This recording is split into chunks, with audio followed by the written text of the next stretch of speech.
Welcome students, myself Mrs. Shatabdi Dhar and I am going to discuss about OSI reference model today. Now students, what is OSI reference model? OSI stands for Open System Interconnection.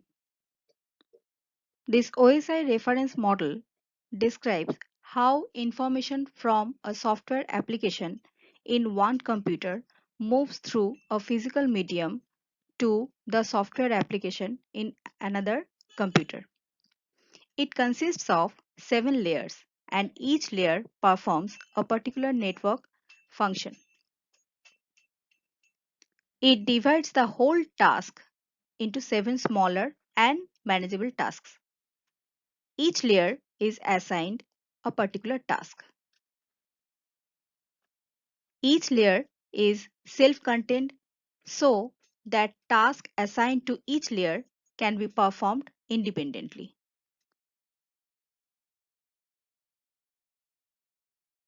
By the characteristics of OSI model, this is divided into two layers. Those are upper layers and lower layers. The upper layer of the OSI model mainly deals with the application related issues and they are implemented only in the software. The application layer is closest to the end user. Both the end user and the application layer interact with the software applications. An upper layer refers to the layer just above another layer. And the other layer is the lower layer. In the lower layer of the OSI model, it deals with the data transport issues. The data link layer and the physical layer are implemented in hardware and software.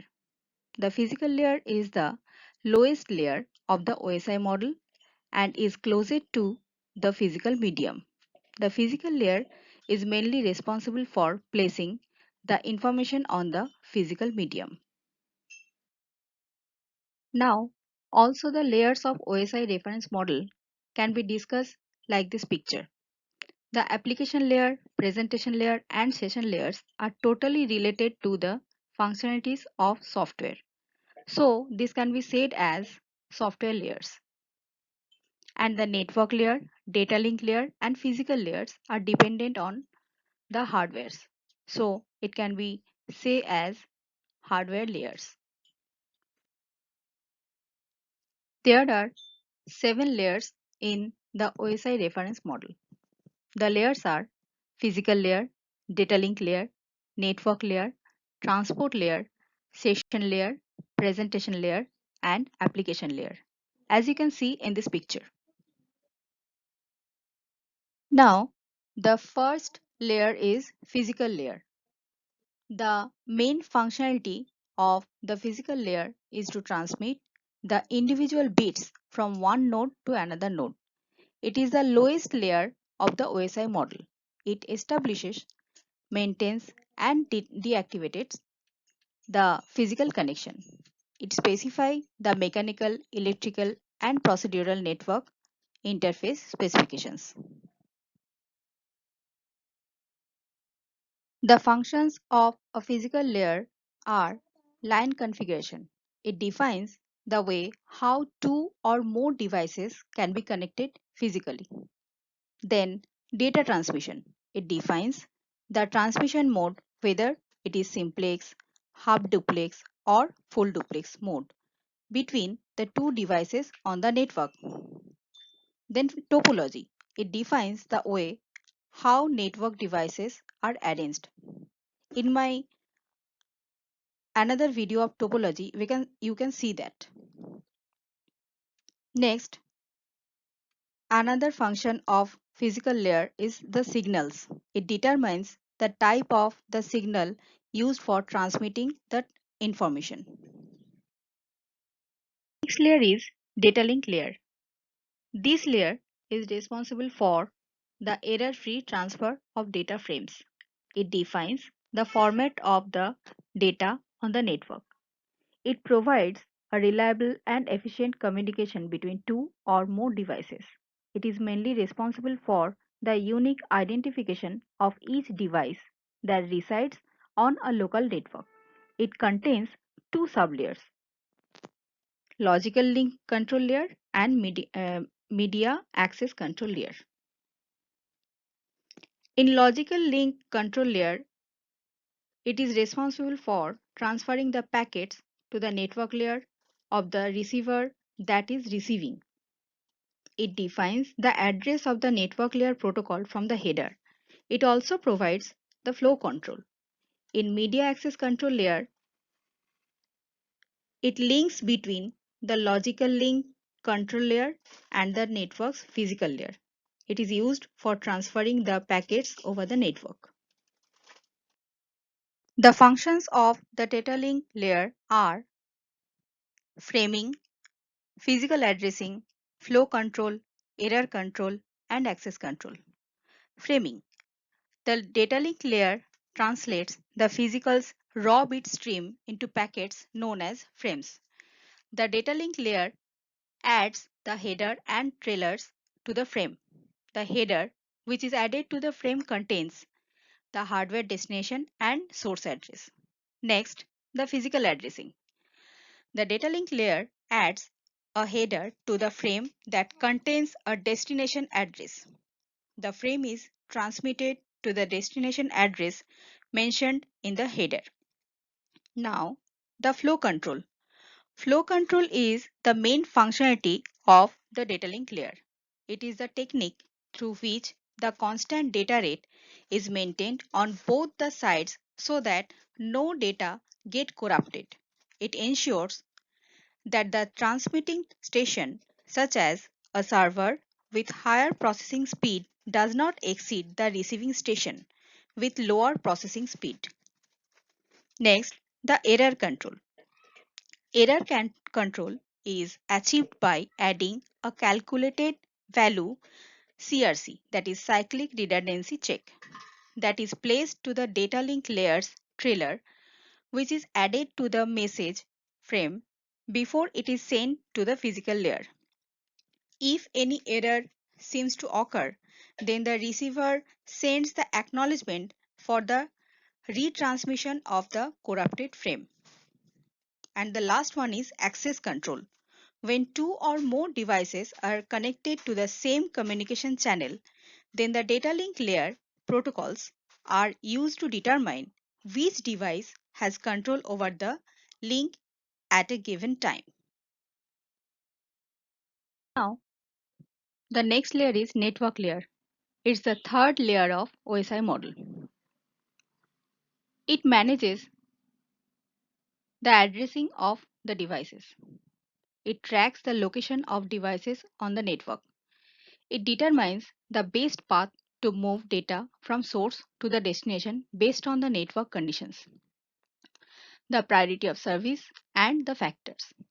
The data link layer is responsible for routing and forwarding the packets. Routers are the third layer devices. They are specified in the layer and used to provide the routing services within an internetwork. The protocols used to route the network traffic are known as network layer protocols, such as IP and IPv6. The functions of these network layers are internetworking, addressing, routing, and packetizing. Now, what is internetworking? And internetworking is the main responsibility of the network layer. It provides a logical connection between different devices. Next is addressing. A network layer adds the source and destination address to the header of the frame. It is used to identify the device on the internet. Next is routing. Routing is the major component of this network layer, and it determines the best optimal path out of the multiple paths from source to the destination. And the last one is packetizing. A network layer receives the packets from the upper layer and converts them into packets. This process is known as packetizing. It is achieved by IP. The next layer is transport layer. The transport layer is the fourth layer that ensures that messages are transmitted in the order in which they are sent and there is no duplication of data. The main responsibility of the transport layer is to transfer the data completely. It receives the data from the upper layer and converts them into smaller units known as segments. This layer can be termed as an end-to-end layer as it provides a point-to-point connection between source and destination to deliver the data reliably. The two protocols used in the layers are TCP, that is Transmission Control Protocol, and UDP, that is User Datagram Protocol. Now, what are the functions of this transport layer? Service point addressing. Computers run several programs simultaneously. Due to this reason, the transmission of data from source to the destination not only from one computer to another computer but also from one process to another process. The transport layer adds the header that contains the address known as a service point address or port address.